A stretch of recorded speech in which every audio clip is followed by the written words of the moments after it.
It's a big organization. These people is really, to represent the whole community. Well, thank you, sir, to allow everyone to come. And I want to question. How about the mic? We have two mics. Yes, I know we had some questions. Who's the question? Yeah, Okay, let's let's hang up and then we can. Yeah, well, I told you to ask the mic. I didn't hear everybody. No, the mic, okay. Yeah, so before you pass down my gavel, so anyway, my question is, we heard multiple times from all four gentlemen up there, and nice to see you again, Sheriff, that the current district attorney refused to process those, prosecute the crimes, the cases. And I also heard they refused for the hate crimes and all that stuff. What is his reason, right? I heard that, refusal, but there gotta be a reason, and we're just curious, we wanna know, what is his reason for refusing those cases? I think he's ideologically driven, and he keeps saying this phrase, and I think you guys can agree, the data and the science, they can do it.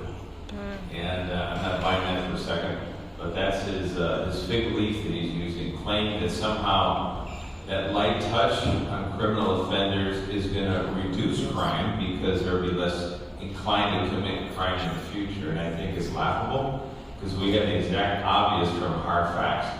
The more permissive the environment is, the more people that are already inclined to commit crime will actually accelerate their criminal behavior. And the less time they're incapacitated by being in jail or prison, that's more opportunity they have to be out there on the street committing crime. We do know from actual real science, the number one reason why people stop committing crime, they age out of the system, literally. Because violent crime is a young man's game. And if you look at the career arc of criminal offenders, when they're in their late teens, early 20s, mid-30s, that's where most of the stuff happens, then they start petering out. A lot of them end up doing some hard time, and they're done. So when they get released 45, 50s, they're really not going to be, pulling bank jobs anymore. And that is just the hard facts of life. But the DA wants to suspend reality, make you believe that somehow there's science that proves the exact opposite. Flat out lie. All of the leading criminological studies say that really his age is what, once a person has made the conscious decision to violate the law and harm people, they're going to continue doing that until they're stopped from doing it. It's not because they all of a sudden they have a breath of, goodwill, I'm going to be a good, honest, law-abiding citizen all of a sudden. Those epiphanies are very few and far between. Thank you. And I do have one question. That wasn't a question. That was a question I for just want to say us. one more thing about the DEA. You need to listen to what he says. He will, if I rob you, yeah, you're a victim, but I'm actually the victim. Because society did not help me out. That's why I robbed you. You look at, we had a case up in North County where a guy was 2 weeks short of turning 18. He molested a little girl in a restaurant, 11-year-old girl in a restaurant. We catch him, right? So now he should be prosecuted, and it's been full time. Because of the fact that he had a traumatic raising, and we didn't spend time trying to fix him, he's doing 2 years. But if you look at him, that's what he believes. Look at what he says about suspects. Because they're minorities, where they're being picked on, not the fact that he robbed you. He's a minority and we didn't help him out like we should, so it's really not his fault. So it's like the sheriff said, it is a belief system. And it's wrong, but that's what he believes. So that's what I want to say about it. But thank you. Got it. Thank you. Just out of curiosity. So here's my question. First of all, Chester, thank you for coordinating this. So greatly appreciate it. And nice to meet you. And Sheriff, always good to see you. But I hate to say this. I got to know you because the crime rate has increased in the Asian community. But ever since then, we connected. And thank you for your leadership. Obviously, you've done a phenomenal job. So my question is very specific. We understand, and no doubt that you guys are doing a phenomenal job and with a good intention. But my question is, what is your obstacles What is the challenge that you guys preventing you to reduce the crime? I heard the district attorney, but is it Proposition 47 has to do with it? Or is it because you guys catch the criminals and then they're released like in 2 weeks or a month?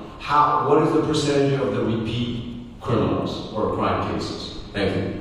If we want to talk obstacles, the DA is one.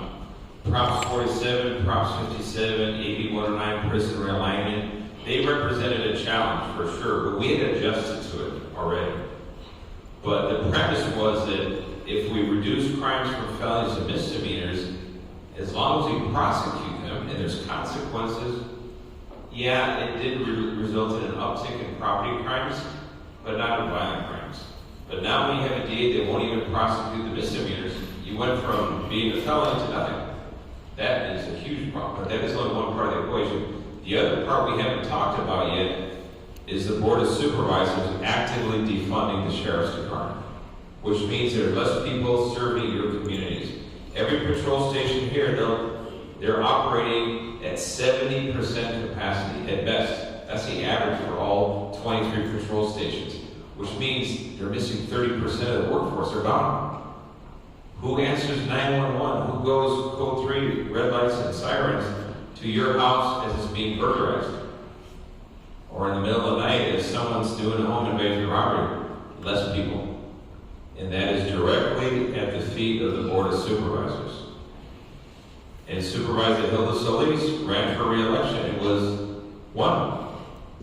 She won with support of the API community. And she's defunding law enforcement that harms the API community. So that's how do you explain it? Right now, I asked my personnel commander, how many vacancies do we have sworn? As of yesterday, we have 1,025 sworn vacancies. 784 deputies. The rest are sergeants and lieutenants. We're missing 1,281 that were taken out of the budget just with a stroke of a pen. That's a combined 2,306 vacancies on the department. That's more than the entire San Diego Police Department combined is missing from our budget. So we're missing crime fighters. We're missing detectives. I'm missing 25% of my entire detective division, which means the caseload is not getting smaller, it's getting bigger, and they have less people. So that means the crooks are on the street longer, while we have the overworked detectives, working as hard as they can to solve crime. And as long as these people are out on the street harming people, it's not that we're somehow lax in our job, it's just there's too few of us. And that falls directly on the Board of Supervisors. They, just like the DA, they're ideologically convinced that deputies are harmful to the community and they need to be removed as often as possible. That is Supervisor Holly Mitchell, Supervisor Hilda Solis, Supervisor Sheila Huell. Now Supervisor John Hahn is going to the next. They believe that.